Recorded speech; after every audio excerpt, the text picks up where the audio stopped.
We have another question. How do you encourage staff to infuse their personality and creativity into their daily work? So we'll start with Melanie. All right, so it's that culture piece for sure. I've gotten to know the staff. They've gotten to know me through all the things we've talked about a little bit already. But I make sure we laugh together. You've got to have fun in the workplace. That's a really important place to start.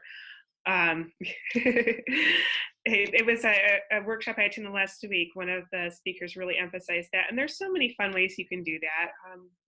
There's ideas on Facebook. We have lunch together every Friday as much as possible.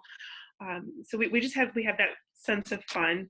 And that encourages that creativity and the feeling like you can be yourself. I'm really respectful of their time and needs. That's another thing I do there. And then I encourage individual projects for them. So I trust them. They trust me. I've got to give them that trust back. And I put them in places where they can be successful. I have one of my staff members is excellent with credit evaluations. And I don't know where I'd be if I didn't have her to help me with those. She does a great job taking that on. Other staff members might take over the group of graduates, or I have another staff member who's really great with kids with anxiety. So whether they're on his caseload or not, I'm going to sit him down with that student when they come in, and he's going to help them feel comfortable.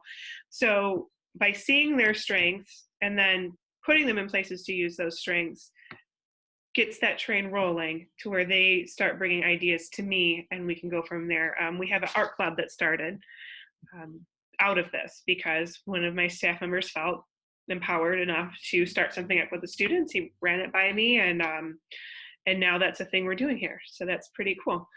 Yeah, so that's what I got for that one. Outstanding. Using your staff's skills and abilities for their benefit and yours. That's terrific. All right, Danielle. And Danielle, if this is your last question, that's okay. Don't feel bad, but you're up. Okay. Some things that Mel said I totally agree with. I said put staff in areas that they're best suited for, with their strengths. Our group here, we've created something called like parking lot conversations. Okay, so we're big about greeting people when they come in, when they leave. So a lot of students, try to be slick and leave out the door like quietly. Well, a couple of people, they'll run out and they're like, bye, have a good day. But it's a cool thing because a lot of times too, like they're not just walking, like their parents might be picking them up too, or grandparents, whatever the case may be. So that might be the opportunity to say, hey, you're at this for the week, keep striving, you're doing right, be here. Or, hey mom, so-and-so has not been doing what they should have been doing for the past few weeks. Can we schedule like a parent-teacher conference? So it's some good conversation that happens in parking lot conversations. And that's the cool thing about us is that we are definitely a think outside the box group. And I always challenge all of us to do that just because every student is different. So you got to know your kids and know kind of what works for them. Outstanding. That's terrific. All right, Kelly, you're up. One of the things that we do here is we allow pretty much everyone to try things within reason. So, and don't say but we've always done it that way. We let them go out there and try things. Create an environment where failure is okay. It's okay if you fail. If you've tried it, you learn from your mistake, you pick up and you move on. Don't micromanage people. I found if you're micromanaging and you're hovering over them, you're watching everything they do, you learn from your mistakes. So if you're micromanaging and not allowing them to make mistakes, they're not going to learn and they're not going to grow. So don't micromanage them. The other thing is, like I said, promote that experimentation and support the failure. If they fail, it's okay. Just pick up and move on. We just kind of promote that creativity by doing all of these together. The other thing is we allow teachers to say, hey, or parapros to say, hey, can I go ahead and try this? Can I take this person and bring in McDonald's for them? You think that'll work? Or can we teach chemistry by doing the ice cream or lime? And that's what we're doing. So just the creativity by doing what they like to do and bring themselves into the building, their personalities. So. That sounds fun. I'm going to come up and do the slime thing with you here. I think that you invited me, right?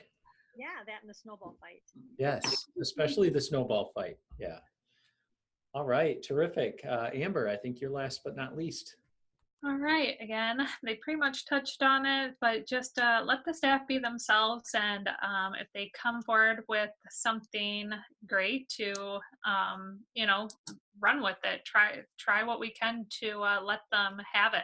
And if I'm not sure if we can go through the route, then let's contact the right people to figure out if we can go through it. You know, not stifle it by just saying no, but I don't know. Let's what would this look like? Continue to ask those questions and see if we can develop it and grow it, and see if we can run with it a little more. And so just let people be themselves, have fun. We played dance charades here a little bit ago, and it helped us all get a little creative today. So it was fun. So yeah, just run with it. Have fun That's together. amazing. Incorporating brain breaks for students and staff. Key. That, Yes, the students were definitely involved. Right. Get those creative juices going. If there's dancing, I'm in.